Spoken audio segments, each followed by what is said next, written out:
Itong guilty na to, sila yung guilty kasi masama yung pinapakita nila sa inyo, pero merong pagmamahal. Naiintindihan nyo ba? Comment down below guys if feeling nyo nakaresonate kayo, if feeling nyo yung story nyo to. Kapag sila na lang yung mag-isa, kunwari nakahiga na ganyan, dinadamdam nila yan, pero hindi sila nagpapakita ng weakness sa inyo. Ayan o, merong pagmamahal. Ito parang tigre ito, na hindi sila magpapakita ng weakness sa inyo mga kapiksi, okay?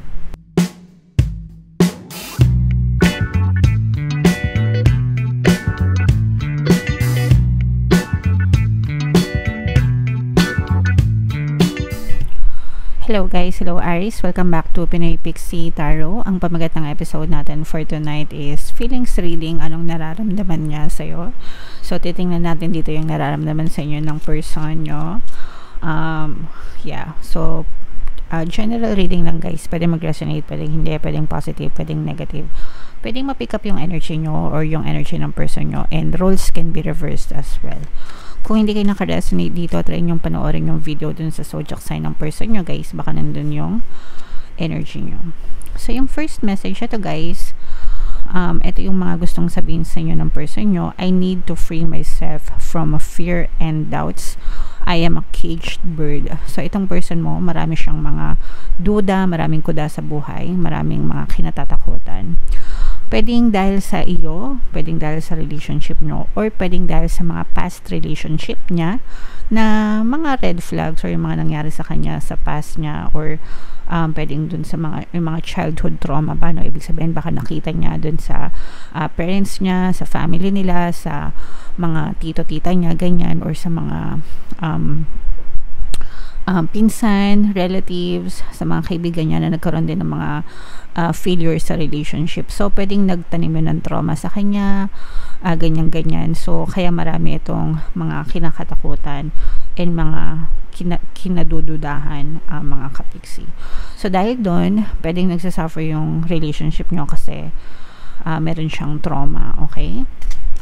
And another message niya is, I cannot support your actions, it's too much for me to deal with. So pwedeng nagkakaroon kayo ng conflict dito sa person na to, hindi kayo magkasundo, no? Para sa kanya burdensome or mabigat para sa kanya yung mga hinihiling mo o yung mga dinedemand mo dun sa person mo na hindi niya kayang ibigay, guys, okay? So para sa kanya super yon, kapiksi. And then another message, Aries, is it's too late, I moved on and do not wish to reconnect. So for some of you guys, pwedeng hiwalay na kayo nitong person mo, okay? Sabi niya, it's too late, naka-move on na siya and wala na siyang balak mag-reconnect. So itong message na to, applicable to if disconnected na kayo or hiwalay na kayo ng person nyo. Pero kung hindi pa kayo hiwalay, pwedeng ito lang dalawa yung nakaka-resonate sa inyo and this one doesn't resonate, okay?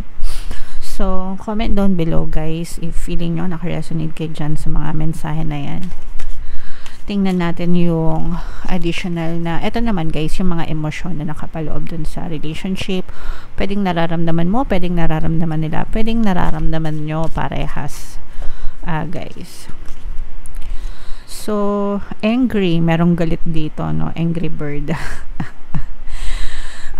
Yeah, so pwedeng feeling ko guys, pwedeng kayo itong nakaramdam na to, no? Sa kanila. Lalo na kung ito, hindi niya masupport yung mga actions or yung mga dinedemand mo. And itong mga duda din, no? Mga fear and doubts. Pero itong fear and doubts, guys, pwedeng galit din siya sa sarili niya kasi nga ang dami niyang, kung nagagalit ka sa kanya, pwedeng nagagalit din siya sa sarili niya kasi ang dami niyang mga kuda sa buhay. And pwede rin na may mga nakikita din siya na kinagagalit niya, okay, nakikita niya sa'yo na kinagagalit niya na pwedeng dala ng kanyang mga fears and doubts, mga kapiksi, okay? Pero most of the time kasi yung energy, parehas yan eh. Pag galit kayo sa kanila, napipick up nila yan, so magiging reactive yan, magagalit din yan sa inyo guys. Pag kalmado kayo, mapapansin nyo din na kalmado sila. So ganun yun. And another message, Aries, or another emotion dito, hopeless na yung iba sa inyo, parang feeling nyo hopeless na tong sitwasyon, especially guys kung hiwalay na kayo. Sabi ko nga sa inyo guys, yung iba sa inyo hiwalay na, yung iba naman hindi pa hiwalay, pero pwedeng nagkaka problema na sa relasyon. Pero itong hopeless na to, definitely resonating dun sa mga hiwalay na, kasi nga meron dito message na it's too late, no, naka-move on na, ayaw na makipagbalikan, do not wish to reconnect. So end na talaga, hopeless na. And guilty, okay, so someone is feeling guilty guys. Alam niyo naman kung sino yun, no? Kung hindi ikaw yung guilty, malamang sila yung guilty. It's ganun lang naman yun. Kung hindi ikaw sila, kung hindi sila ikaw, or pwedeng parehas kayo na guilty dun sa kinalabasan ng relationship. Sometimes hindi lang naman isa yung may problema, no? Most of the time dalawa yan, pero hindi inaamin nung isa, 'di ba? Parang palagi kung ikaw ang sisisihin mo siya, kung siya ang sisisihin mo, kung sila naman ang sisisihin nila ikaw. So minsan ganun para free of guilt, no? Pero most of the time sa relationship, parehas yung side na yan. Merong pwedeng may pagkukulang sila, pero pwedeng may pagkukulang din kayo. Pero parang in denial, okay? So bala kayo dyan guys. Anyway, ito yung mga gusto niyang sabihin, ay yung mga feelings, emotions na nakapaloob sa relationship. So tingnan naman natin dito guys yung nararamdaman sa inyo ng person nyo. Shuffle ko to guys. Habang sinashuffle ko to, panoorin nyo muna yung video natin regarding sa ating paano mag-manifest ng abundance video course. Kapiksi, sawa ka na ba sa mga struggles at hirap sa buhay mo? Masipag ka ba at masikap sa buhay ngunit hindi ka pa rin umaasenso? Ilang beses ka na bang nag-attempt magnegosyo at mag-invest pero palagi ka pa rin nalulugi? Sa pagkakataon na ito ay maaaring may subconscious beliefs ka na nagiging balakid sa iyong pag-unlad at pagyaman. Introducing, paano mag-manifest ng abundance video course. Dito ay matututunan mong ma-overcome ang mga balakid mo para tuluyan ka ng umunlad, umasenso, sumagana, maging matagumpay, successful at maswerte sa iyong kabuhayan, pera, trabaho, negosyo, salapi at kaperahan ng bonggang-bongga. Dali, mag-send na ng email sa pinoypixie@gmail.com at simulan na ang iyong pagyaman ngayon. Alright, so sa lahat ng gusto mag-avail ng course guys, ongoing promo tayo until July 31, 500 pesos discount guys. So mag-avail na kayo, sobrang ganda talaga niyan. And meron din tayong bagong course, paano mawala ang third party at magkaroon ng harmonious na relationship, para mawala yung mga kabit ng mga jowa nyo guys sa mga may third party. 30% discount until July 31, so avail nyo na guys, sobrang ganda. Alright. So, Aries guys, kayo ay na-represent ng King of Wands. Ito yung ating feelings energy. So, dito guys, nakikita natin yung combination ng positive and negative energy, no? Especially kung hindi pa kayo hiwalay nitong person mo. Kasi nakikita natin yung love connection between you and this person. Pero nakikita din natin yung mga away, yung mga toxicities dun sa relationship. At saka yung iba sa inyo guys, pag nag-aaway kayo nitong person mo, parang nararamdaman ko, nagrabihan yung away nyo, no?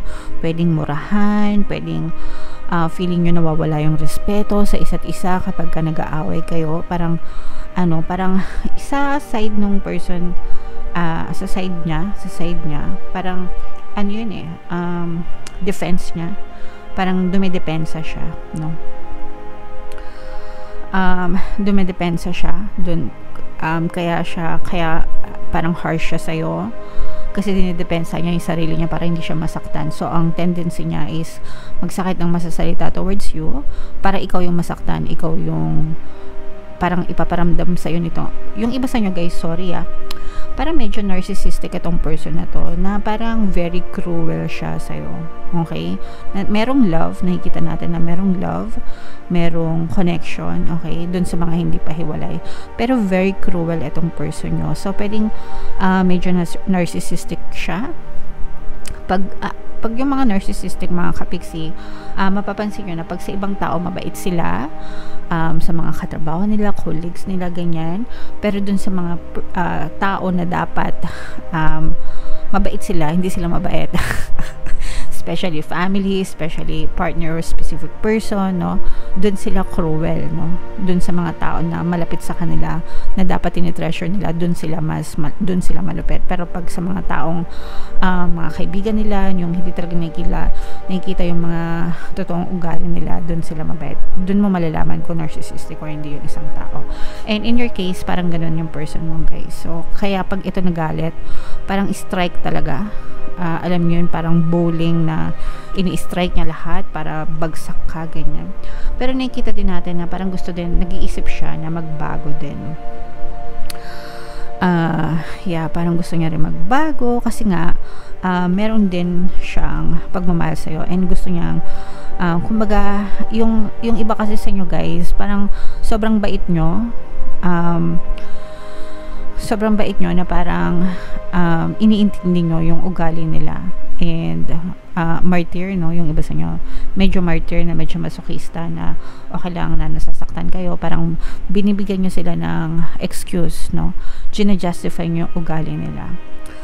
So kaya parang itong person mo, itong guilty yan, sila yan, guys, lumalabas dito sa spread natin. Itong guilty na to, sila yung guilty kasi masama yung pinapakita nila sa inyo, pero merong pagmamahal.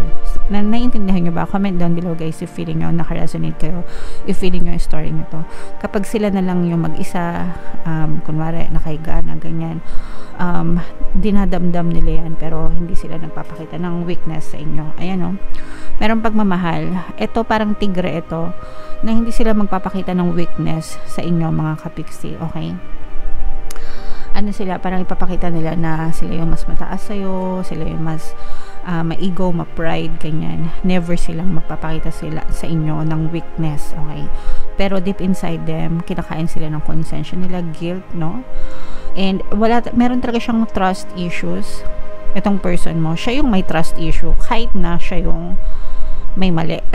May mga hindi magandang ginagawa. Actually, yung mga hindi niya magandang ginagawa, bunga yun ng trust issues niya. Okay? Bunga yun, defense niya yun, pang protection niya sa sarili niya, na inuunahan ka niya. Okay? So, yung iba sa inyo, nag-iisip na makipaghiwalay, yung iba nga hiwalay na eh, diba? Sabi ko sa inyo. Probably because yung iba sa inyo, parang napupuno na rin kayo, guys. Kasi medyo masakit din sa inyo kahit na sabihin natin na may love, may connection, may emotion, may pagmamahal. Ayan, no, sobrang mabigat na yung relationship nyo para sa inyo, mga kapiksi. So, kung hindi pa kayo hiwalayin tong person nyo, yung iba sa inyo, you're already thinking of giving up. And pero ano to, guys, hindi kayo basta-basta pakakawalan nitong person nyo, no? Marami akong nakikita nyo nababasa sa comment na gusto na makipaghiwalay dun sa person, pero ayaw silang payagan ng person nila. So, yung iba sa nyo, guys, parang feeling ko ganun, no? Na parang gusto nyo nang kumalas dito sa person na to, pero every time na gagawin nyo yun, parang kumakambyo itong person nyo. So, okay lang, guys. I mean, okay lang na makipaghiwalay, okay lang din na magstay. Depende sa inyo, guys. Kung kaya nyo tiisin, kung mahal nyo pa, or whatever, kung ano yung... Ang importante, guys, is mahal nyo yung sarili nyo. Okay? Whether in a relationship kayo or hindi kayo in a relationship, always put yourself first. Kailangan wag mawala yung pagmamahal nyo sa sarili nyo, mga kapiksi. You can stay in the relationship for as long as you want. Basta wag mong kakalimutang mahalin yung sarili mo. Okay, yun yung importante, guys. Alright? And comment down below, Aries, if feeling nyo naka-resonate kayo dito, pwede nyo pakinggan itong mga relationship subliminals natin, guys. Makakatulong yan sa inyo.